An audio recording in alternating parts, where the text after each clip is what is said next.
दोस्तों टाटा स्टील की बात करें, यहाँ पे दो बड़ी ब्रेकिंग न्यूज निकल के आ रही है जिनको हम एक एक करके डिस्कस करेंगे। आज टाटा स्टील के स्टॉक में हमने काफ़ी अच्छी तेजी देखी है। बहुत दिन के बाद आज वॉल्यूम में भारी उछाल था। अब आप समझ सकते हो कि टाटा स्टील का स्टॉक बिल्कुल दौड़ने को तैयार हो चुका है। टाटा स्टील की तरफ से एनुअल जनरल रिपोर्ट पेश की गई है जिसके अंदर बहुत सारी चौंकाने वाली बातें निकल के आ रही है। इस रिपोर्ट में क्या है उसको समझने की कोशिश करेंगे और क्या है टाटा स्टील का आगे का विज़न, क्या इस समय टाटा स्टील में इन्वेस्टमेंट करना चाहिए, जानने की कोशिश करेंगे इस वीडियो के माध्यम से। साथ में ब्रोकरेज हाउस की क्या राय है टाटा स्टील को लेकर और टाटा स्टील या दूसरे स्टील के शेयर क्या आने वाले समय कमाल करेंगे, क्योंकि पिछले एक साल में टाटा स्टील के शेयरों में हो या फिर दूसरे स्टील के शेयरों में हो गिरावट हमने काफ़ी देखी है। स्टॉक काफ़ी नीचे भी आए।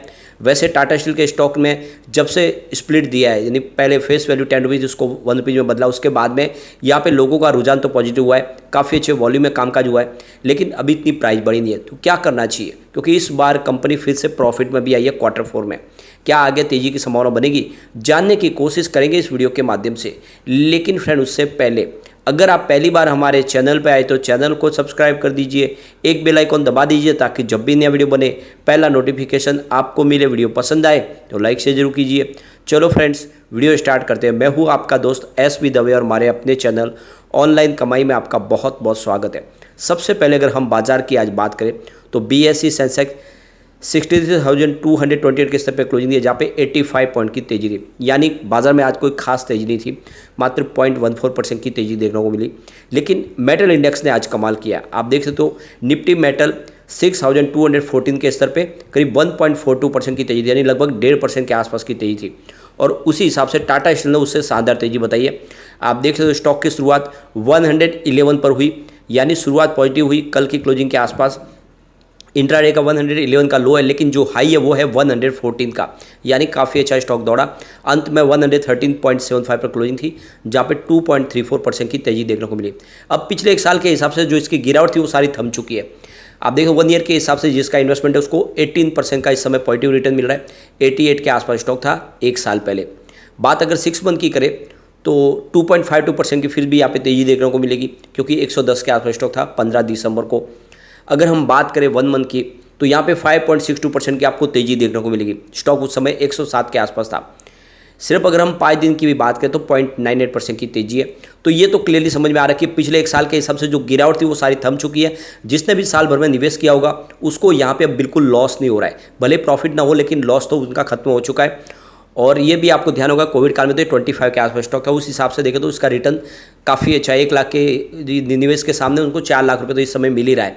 वॉल्यूम में आज बहुत ज़बरदस्त जम था। पिछले एक महीने पहले इसका 3 करोड़ का वॉल्यूम था, 2 करोड़ की डीले उठाई गई थी। 1 वीक पहले 4 करोड़ का वॉल्यूम था, 2 करोड़ की ही डीले उठाई गई थी। कल 3 करोड़ का वॉल्यूम था, 2 करोड़ की ही डीले उठाई गई थी। लेकिन आज 7 करोड़ का वॉल्यूम है, वॉल्यूम दुगुना से ज़्यादा हुआ है। तो ये बहुत अच्छी बात है। अब यहाँ पे एक बहुत ज़्यादा बुरी खबर निकल के आ रही है। टाटा स्टील के प्लांट के अंदर देखें तो स्टीम पाइप फटा है, जिससे लोगों को काफ़ी ज़्यादा नुकसान हुआ है। तो देख सकते हो ओडिशा के ढेंकनाल जिले में टाटा स्टील के मेरा मंडली जो स्टीम पाइप है वो फटा है और इससे 2 लोग बहुत ज़्यादा सीरियस हैं, जिनको ICU में रखा गया, उनका वहाँ पे ट्रीटमेंट किया जा रहा है। और कंपनी की तरफ से बुधवार को जो बयान दिया गया उसमें कहा गया कटक के एक निजी हॉस्पिटल में करीब 18 जो पेशेंट है उनका ट्रीटमेंट शुरू है। उसमें से 2 जो है टाटा स्टील की जो स्टीम का जो में है वो उनके जो चिकित्सा पेशेवरों की निगरानी में इनकी देखभाल की जा रही है। और कहा गया है कि अन्य लोगों की हालत इस समय स्थिर है। यानी एक तरह से देखें तो फिलहाल 2 लोगों की सीरियस कंडीशन है, बाकी लोगों की इतनी हालत ठीक है, उतनी उनको नुकसान नहीं हुआ है। उन्हें लगातार उच्च गुणवत्ता वाली देखभाल मिल रही है। और एक अन्य व्यक्ति जिसे शुरू में घटनास्थल पर भगदड़ मचने के लिए भर्ती कराया गया था, अब उसका स्वास्थ्य अच्छा है और जल्दी छुट्टी मिलने की उम्मीद भी है। ये टाटा स्टील की तरफ से बयान जारी कर कहा गया है। टाटा स्टील के जो अधिकारी उनके मुताबिक हादसा मंगलवार दोपहर करीब 1 बजे ढेंकनाल टाटा स्टील के मेरा मंडली के ब्लास्ट फर्नेस पावर प्लांट में निरीक्षण के दौरान हुआ है।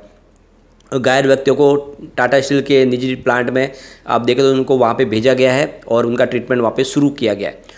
तो इसकी जांच अब शुरू की गई है। राज्य सरकार और कंपनी की तरफ से इसकी जांच की जाए कि ये प्लांट में किस तरह से ब्लास्ट हुआ, क्या वजह बनी, क्योंकि इससे जान माल का नुकसान होने की संभावना बनती है, क्योंकि 2 लोग तो ऑलरेडी इसमें सीरियस भी है।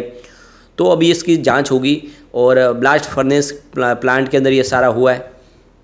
अब यहाँ पे एक बड़ी अपडेट और निकल के आ रही है। टाटा स्टील ने अपनी एनुअल जनरल रिपोर्ट प्रकाशित कर दी है। कल 14 जून को उन्होंने इसको रिलीज किया है और इस रिपोर्ट के दौरान उन्होंने कहा है कि हमें बहुत ज़्यादा विश्वास है कि आने वाले समय में ग्लोबल मार्केट में इंडिया का जो स्टील मैन्युफैक्चरिंग का बाजार है वो कमाल करेगा। यानी उनकी तरफ से सिल्वर लाइनिंग शुरू होने वाली है और एक गोल्डन पीरियड शुरू होगा। ये समझ सकते हो कि ब्राइट स्पॉट है। इस समय इंडिया का जो ग्लोबल स्टील डिमांड जिससे बढ़ेगी उसका फ़ायदा स्टील सेक्टर को मिलेगा और टाटा स्टील भी इसका बेनिफिट उठाएगा। तो इस रिपोर्ट में कंपनी की तरफ से कहा गया कि इंडिया का जो आउटलुक है वो काफ़ी पॉजिटिव है और जिस तरह से अर्बन कंजम्पशन काफ़ी अच्छा लग रहा है और डिमांड निकल के आ रही है, इसके अलावा इंफ्रास्ट्रक्चर में जो खर्च हो रहा है उसकी वजह से स्टील सेक्टर को बहुत सारा बेनिफिट मिलने वाला है। ये रिपोर्ट इस समय आई जब देखें तो यूएस में इन्फ्लेशन की प्रॉब्लम है और वहाँ से डिमांड श्रिंक भी हुई है, लेकिन आप देख सकते हो कि भले ही एक्सपोर्ट डिक्लाइन हुआ हो लेकिन इंडिया के मार्केट में अच्छी खासी डिमांड निकल के आ रही है जिसकी वजह से भरपाई यहाँ पे हो रही है।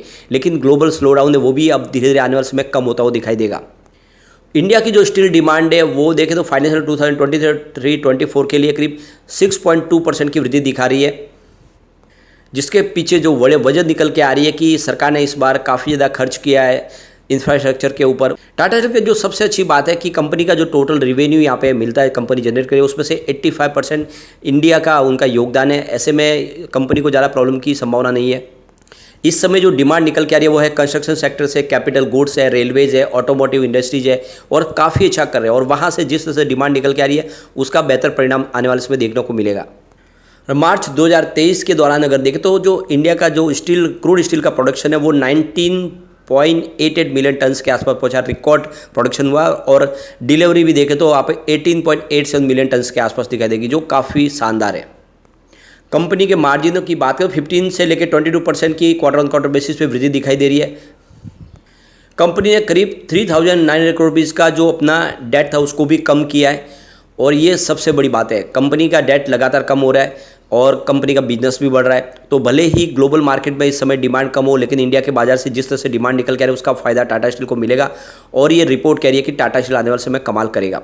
दूसरी तरफ देखें तो रेलिगियर ब्रोकिंग की तरफ से बाय की कॉल दी गई है टाटा स्टील को लेकर और उन्होंने 111 के आसपास खरीदारी की सलाह दी है। स्टॉप लॉस आपको 107 का लगाना है और इसका टारगेट आपको 120 का देखने को मिल सकता है। तो बिल्कुल खरीदारी की सलाह निकल के आ रही है। दूसरी तरफ एंजल वन की तरफ से समित चौहान ने भी खरीदारी की सलाह दी है टाटा स्टील में और अजमेरा रियल्टी में। उनके हिसाब से दोनों स्टॉक काफ़ी अच्छे जो आने वाले समय अच्छा करते हुए दिखाई देंगे। समित चौहान का कहना है कि टाटा स्टील का स्टॉक काफ़ी समय से कंसोलिडेटिंग मोड में था और अभी इसमें एक अच्छा स्ट्रॉन्ग ब्रेकआउट देखने को मिला है। स्टॉक इस समय अगर देखें तो इसका जो रजिस्टेंस है वो 112 का इसको ब्रेक करेगा तो आने वाले समय इसको 118 और फिर 120 के टारगेट देखने को मिलेगा। यानी स्टॉक के 120 जाने की संभावना काफ़ी ज़्यादा हो चुकी है। तो 111 के नीचे स्टॉप लॉस लगा के अगर इस समय आप खरीदारी करेंगे तो आपको 120 तक जाने की संभावना बनेगी। दूसरी तरफ देखें तो बोफा सिक्योरिटीज की तरफ से यहाँ पे टाटा स्टील, वोल्टाज, हेवल्स जैसे स्टॉक में खरीदारी की सलाह दी गई है और उनके पीछे वजह है कि सरकार की तरफ से जो पॉलिसी में बदलाव किया गया है, जो दूसरी तरफ से जो काफ़ी ज़्यादा फैसले किए गए जिसकी वजह से इंडिया के अंदर बहुत सारी फैक्ट्रीज अब लगने लगी है और जिस तरह से सप्लाई चेन में एक सुधार देखने को मिल रहा है उसका फ़ायदा इन सारी कंपनियों को देखने को मिल सकता है। तो उन्होंने कहा कि करीब 68 ग्लोबल कंपनीज है जिसको आने वाले समय इसका बेनिफिट देखने को मिलेगा। काफ़ी कंपनियां जो इंडिया में बिजनेस करेगी जिसमें देखते हो ग्लोबल लेवल पे देखो आईफोन का प्रोडक्शन इंडिया में शुरू होगा। इसके अलावा बहुत सारी और कंपनियां जो इंडिया में अपना प्रोडक्शन शुरू करेगी, सैमसंग इंडस्ट्रीज है। तो ये सारी जो कंपनियां इंडिया में जब अपना बिजनेस शुरू करेगी तो बोफा सिक्योरिटीज़ का कहना है कि आने वाले समय में बहुत सारी इंडस्ट्रीज़ को इसका फ़ायदा मिलेगा। तो जिस हिसाब से देखो उनका कहना है कि आने वाले समय में अगर आप देखें तो जिस तरह से मैन्युफैक्चरिंग बढ़ेगी यहाँ पे तो इलेक्ट्रॉनिक्स प्रोडक्ट्स हो, डोमेस्टिक मैन्युफैक्चरिंग के लिए उनका फ़ायदा होगा। बहुत सारी कंपनियां जो इससे संबंधित होगी उनको बेनिफिट मिलेगा। तो उनके हिसाब से देखें तो आने वाले समय में टाटा स्टील को भी बेनिफिट मिलेगा क्योंकि आप देखें तो कोई भी प्रोडक्शन के निर्माण में स्टील का योगदान तो होता ही है, उसके बगैर तो कोई प्रोडक्ट बन नहीं सकते। तो ऐसे में बाय की रेटिंग दी गई है और टाटा स्टील इसमें शामिल है जिसमें निवेश करना चाहिए आपको। तो कुल मिला के काफ़ी अच्छी इस समय बाय की रेटिंग निकल के आ रही है। स्टील सेक्टर के लिए भी काफ़ी संभावना पॉजिटिव बनी हुई और जो टाटा स्टील ने यहाँ पे अनाउंसमेंट की अपनी एनुअल जनरल रिपोर्ट के अनुसार उसमें भी देख सकते हो कि बहुत सारी पॉजिटिव बातें कही गई है जो इशारा करेगी कि टाटा स्टील में ज़बरदस्त तेजी का दौर शुरू होगा और कम्युनिटी सेंटीमेंट भी यही कह रहा है। देख सकते हो कि 80% बाय की कॉल है, 8% होल्ड की कॉल है, मात्र 12% सेल की कॉल है। यानी आप देख सकते हो 100 में से 88% लोग इसको लेना पसंद करें।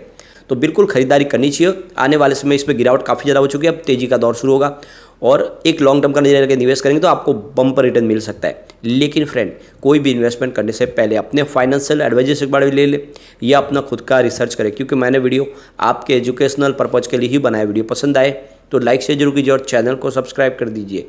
Thank you friend.